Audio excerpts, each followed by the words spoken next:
What's going on, everyone? Happy Friday. It's time for yet another Beyblade Burst Sparking episode review, and to be honest, this episode is really not that interesting. I mean, we see some battles, sort of. We see Wakiya, which is really cool, but for the most part, it's more of like a gag, funny episode. Not really that much to talk about. But before we get into it, if we could hit 500 likes on this episode review, of course, that would be crazy. Hit subscribe to join the Nook Nation. Also, go and subscribe to my second gaming channel and follow me on Twitch. It's really fun playing some Call of Duty, playing some games on Twitch, and talking with you guys in the chat. It's a lot of fun, so go and drop me a follow. We're trying to hit 900 followers over there. But now, guys, let's talk about this episode. So as a bit of a recap for what happened last episode, which was actually pretty interesting, we saw Lucifer the End battle for kind of the first time, and spoiler alert, we did see Lean pretty much destroy Shu. Not like literally, but figuratively destroy. He beat him in a bunch of different battles, and it was just kind of sad. And that kind of leads us into this episode where both Hikaru and Hyuga are really kind of focused on improving because they know just how strong Lean is, and they're kind of thinking about that Shu versus Lean battle at the beginning of this episode.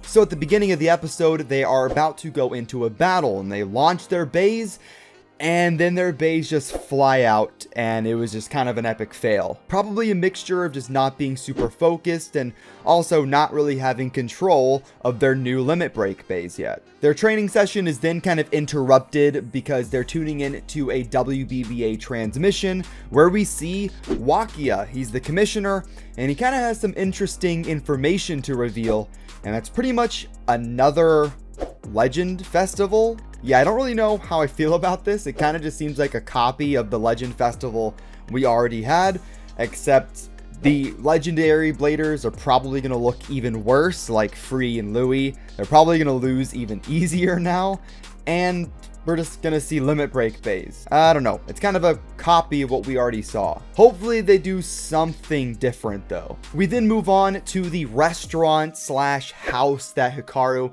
and Hyuga live at, and Wakiya actually shows up and kind of talks to him a little bit, probably about the WBBA, the upcoming tournament, training, etc. And then they all kind of share a meal together, which is kind of cool. But then they're in a WBBA car going to what seems to be a training facility. On the car ride there, Hyuga and Hikaru are just kind of daydreaming about all the technology that they have at this WBBA gym and all the different ways they can train. But there really isn't any of that. Whenever they get there, they actually kind of put their bays onto this scanner, and there's virtual reality goggles sitting there as well. But they put their bays on the scanner, they put on the Oculus Rift like virtual reality goggles, and then they're in a virtual world. And honestly, guys, this is probably the best training you could possibly have because the battles are going to be super realistic. You're not going up against robots, you're going up against AI,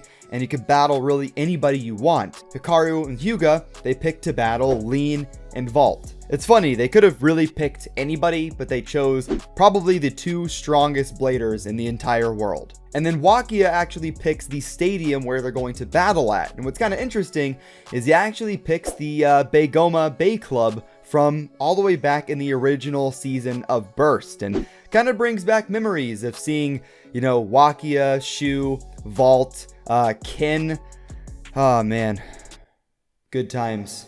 But he chooses that stadium, and then the battles pretty much immediately start. Helios goes in for an attack on Lucifer, but it just kind of bounced away to the surprise of really nobody, except somehow Hikaru is surprised. Valkyrie actually goes in for an attack on Hyperion, even using the Brave Sword special ability, but Hyuga actually counters this with the Limit Break Burn special move, and both bays just kind of recoil away. Then something interesting happens, and this kind of might be a foreshadow into some future battles that we see later on in the show. Valkyrie actually impacts Lucifer the End and brings Lucifer pretty much to its limit break ability, or pretty much one click away from it. And Hikaru kind of gets an idea from this and it's to kind of force these bays to get closer to their limit break abilities earlier, so that way they can counter them. So Helios does the same thing with Hyperion, kind of bounces off of it so that way it gets closer to its limit break ability,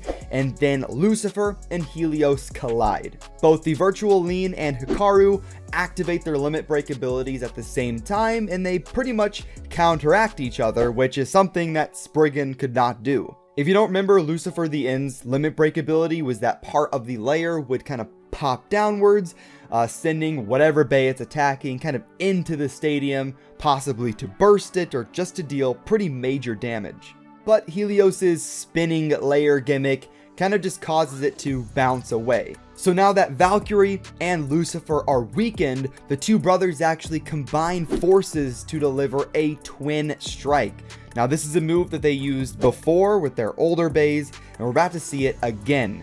But there's kind of an interruption. While they're kind of combining forces, about to deliver a major combined impact into Valkyrie and Lucifer, for some reason, the virtual reality machines just kind of go finicky and start sparking and get all glitchy. The bros end up kind of losing this battle anyways. Now, whether or not it's because they were distracted or just because they weren't strong enough, we really don't know. What's kind of funny though is that after the battle is over, the machine is still glitching, and Vault and Lean's face are replaced by Wakiya's face, and there's a bunch of copies, and it's just kind of a funny picture to look at, and it's a funny part of this more gag-oriented episode in general. And that pretty much wraps up the episode. A little bit after that, the two brothers are kind of arguing about ways they can train, while Wakiya is just kind of looking on with like a oh man sort of face, and that's it. Overall, this episode, it shows off some training.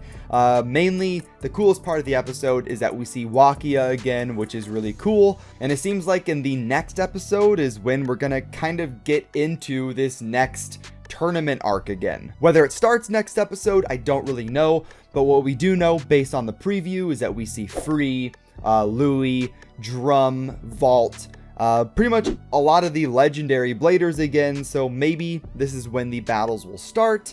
I really don't know. I would kind of expect another filler kind of training episode though, before we start really getting into a deeper battling part of the arc. In general, we're kind of at the very beginning of it, so don't expect anything too interesting to happen for probably a couple episodes. And that is it. Overall, a pretty short episode review because there's really not that much interesting stuff to review, but let me know what you guys thought in the comments down below. But once again, let's hit that like button, get this video up to 500 likes, hit subscribe to join the Nook Nation, but make sure to go and drop me a follow on Twitch. That would be much appreciated. Hopefully I can see you around in the live streams. Thank you guys for watching this video. I'll see you in the next one.